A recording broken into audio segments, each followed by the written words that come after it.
जय जय सीताराम। हाट बाट नहीं जाई निहारी, जनुपुर दादिसी लागी दवारी। आवत सुत सुनी कैकय नंदिनी, हरषि रविकुल जल रुह चंदिनी। बाजार और रास्ते देखे नहीं जाते, मानो नगर में दसों दिशाओं में दावाग्नि लगी है। पुत्र को आते सुनकर सूर्य कुल रूपी कमल के लिए चांदनी रूपी कैकेयी हर्षित हुई। सजी आरती मुदित उठी धाई, द्वार ही भेटी भवन ले आई। भरत दुखित परिवार निहारा, मानहु तुहिन बनज बनुमारा। वह आरती सजाकर आनंद में भरकर उठ दौड़ी और दरवाजे पर ही मिलकर भरत सत्तन को महल में ले आई।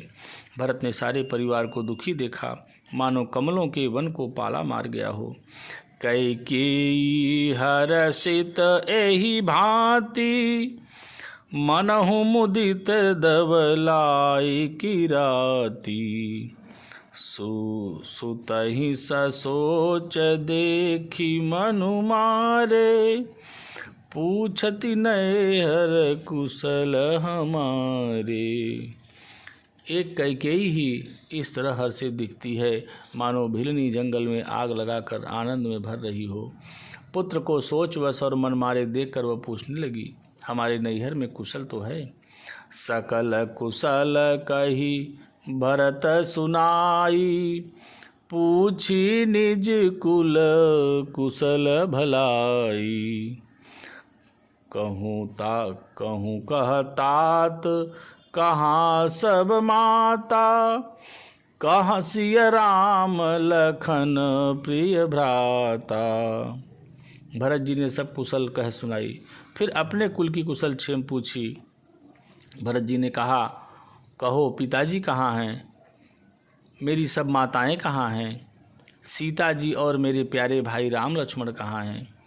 सुनि सुत बचन स्नेहमय, कपट नीर भरी नैन।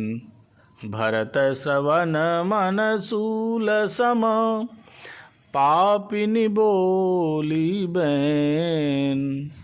पुत्र के स्नेह में वचन सुनकर नेत्रों में कपट का जल भरकर पापिनी कैकेयी भरत के कानों में और मन में शूल के समान चुभने वाली वचन बोली। तात बात में सकल संवारी, भय मंथरा सहाय बिचारी।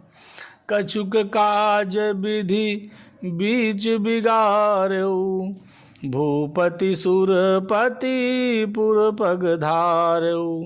हे तात, मैंने सारी बात बना ली थी, बेचारी मंथरा सहायक हुई, पर विधाता ने बीच में जरा सा काम बिगाड़ दिया। वह यह कि राजा देवलोक को पधार गए। सुनत भरतु भय विबस विषादा, जनु सहम्यउ करि के हरिनादा। तात तात हा तात पुकारी, परे भूमि तल व्याकुल भारी। भरत यह सुनते ही विषाद के मारे विवश हो गए, मानो सिंह की गर्जना सुनकर हाथी सहम गया हो। वे तात तात हा तात पुकारते हुए अत्यंत व्याकुल होकर जमीन पर गिर पड़े। चलतन देखन पायऊँ तो ही, तातन राम ही सौंपहूँ मोही। बहुरी धीर धरि उठे संभारी, कह पितु मरन हे तु महतारी। और विलाप करने लगे, हे तात, मैं आपको चलते समय देख भी न सका। हाय, आप मुझे श्री राम जी को सौंप भी नहीं गए। फिर धीरज धरकर वे संभल कर उठे और बोले, माता पिता के मरने का कारण तो बताओ।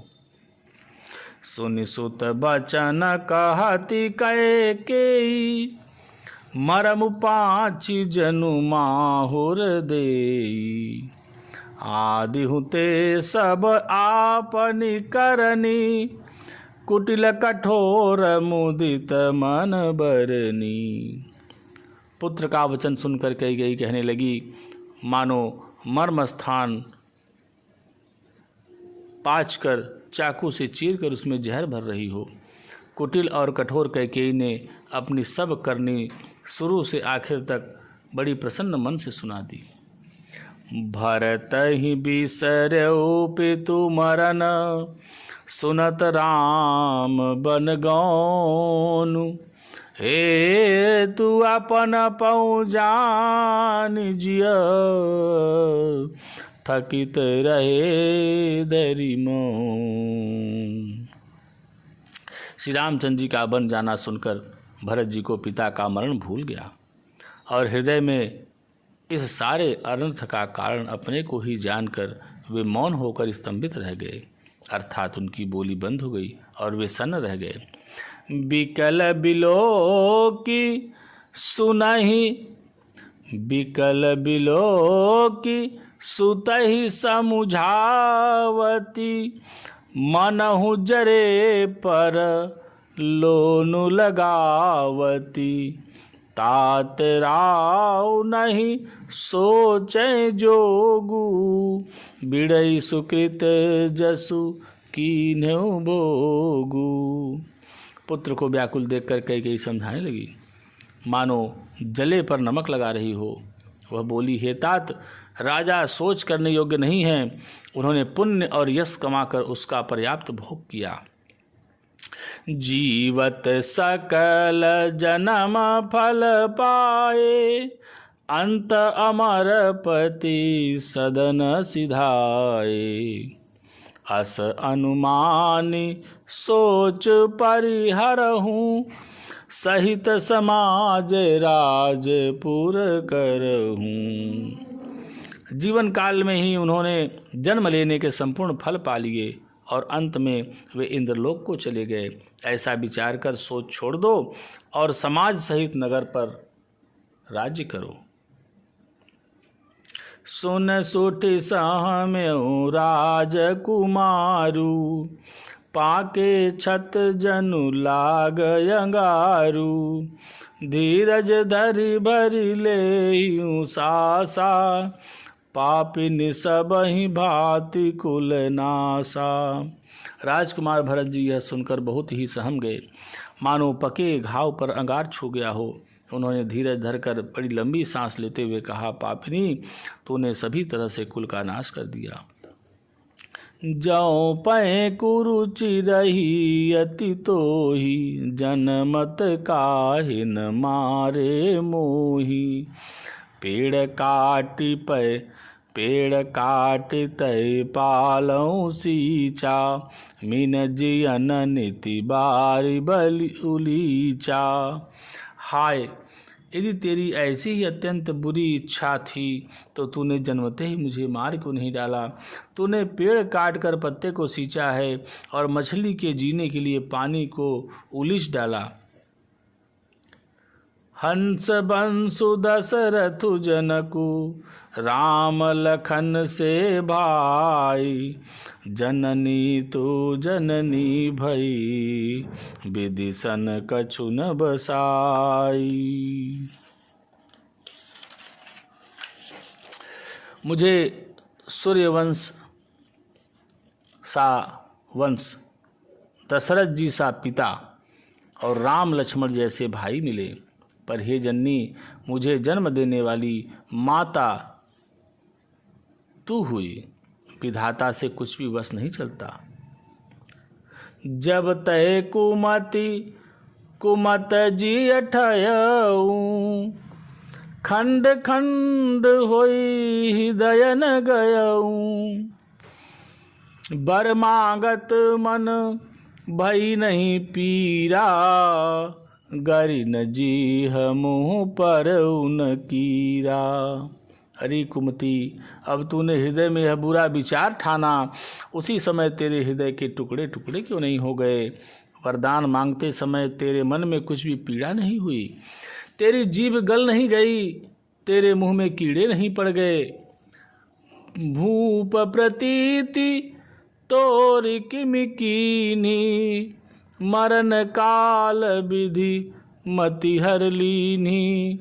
विधिहुन नारी हृदय गति जानी, सकल कपट यग अवगुण खानी। राजा ने तेरा विश्वास कैसे कर लिया? जान पड़ता है विधाता ने मरने के समय उनकी बुद्धि हर ली थी। स्त्रियों की हृदय गति विधाता भी नहीं जान सके। वह संपूर्ण कपट, पाप और अवगुणों की खान है। सरल सुशील धर्म रत राऊ, सो किमि जानयति सुभाऊ। अस को जीव जंतु जग माही, जय रघुनाथ प्राण प्रिय नाही। फिर राजा तो सीधे सुशील और धर्मपरायण थे। वे भला स्त्री स्वभाव को कैसे जानते? अरे जगत के जीव जंतुओं में ऐसा कौन है जिसे रघुनाथ जी प्राणों के समान प्यारे नहीं हैं। भेयति अहित राम तेउ तोहि, को तू हसी सत्य कहु मोहि। जे हसी सो हसी मुँह मसिलाई, आँखी ओट उठी बैठे जाई। वे श्री राम जी भी तुझे अहित हो गए। तू कौन है? मुझे सच सच कह, तू जो है सो है। अब मुंह में स्याही पोत कर उठकर मेरी आंखों की ओट में जा बैठ। राम विरोधे हृदयते, प्रकट कीन विधि मोहि। मोह समान को पात की, बादि कहूँ कछु तोहि। विधाता ने मुझे श्री राम जी से विरोध करने वाले हृदय से उत्पन्न किया, अथवा विधाता ने मुझे हृदय से राम का विरोधी जाहिर कर दिया। मेरे बराबर पापी दूसरा कौन है? मैं व्यर्थ ही तुझे कुछ कहता हूँ। सुनि शत्रुघ्न मातु कुटिलाई, जरहि गात रिस कछु न बसाई। तेहि अवसर कुबरी तह आई, बसन विभूषण विविध बनाई। माता की कुटिलता सुनकर शत्रुघ्न जी के अब सब अंग क्रोध से जल रहे हैं, पर कुछ वश नहीं चलता। उसी समय भांति भांति के कपड़ों और गहनों से सजकर कुबरी वहाँ आई। लखिरिस भरेउ लखन लघु भाई, बरत अनल घृत आहुति पाई। होम गिलात तकी कुबर मारा, परिमुह भर मई करत पुकारा। उसे सजी देखकर लक्ष्मण के छोटे भाई शत्रुघ्न जी क्रोध में भर गए। मानो जलती हुई आग को घी की आहुति मिल गई। उन्होंने जोर से तक कर कुबर पर एक लात जमा दी। वह चिल्लाती हुई मुंह के बल जमीन पर गिर पड़ी। कुबर टूटऊ फूट कपारू, दलित दसन मुख रुधिर प्रचारू। आह दई मैं काहन सावा, करत नीक फलू अनैस पावा। उसका कुबर टूट गया, कपार फूट गया, दांत टूट गए और मुंह से खून बहने लगा। वह कराहती हुई बोली, हाय दैव, मैंने क्या बिगाड़ा जो भला करते बुरा फल पाया। सोने रे पोहन लखे नख सिख खोटी, लगे घसीटन धरी धरी झोटी। भरत दया निधि दीन छड़ाई, कौशल्या पैगे दो भाई। उसकी यह बात सुनकर और उसे नख से सिखातक दुष्ट जानकर शत्रुघ्न जी झोंटा पकड़कर घसीटने लगे। तब दयानिधि भरत जी ने उसे छुड़ा दिया और दोनों भाई तुरंत कौशल्या जी के पास गए। मलिन बसन विवरण विकल, कृषि शरीर दुख भार। कनक कलप बर बेली बना, मानहु हनि तुषार। कौशल्या जी मैले वस्त्र पहने हैं, चेहरे का रंग बदला हुआ है, व्याकुल हो रही हैं, दुख के बोझ से शरीर सूख गया है। ऐसी दिख रही है मानो सोने की सुंदर कल्पतलता को वन में पाला मार गया हो। पवन तनय संकट हरन मंगल मूर्ति रूप, राम लखन सीता सहित हृदय बसहु सुरभूप।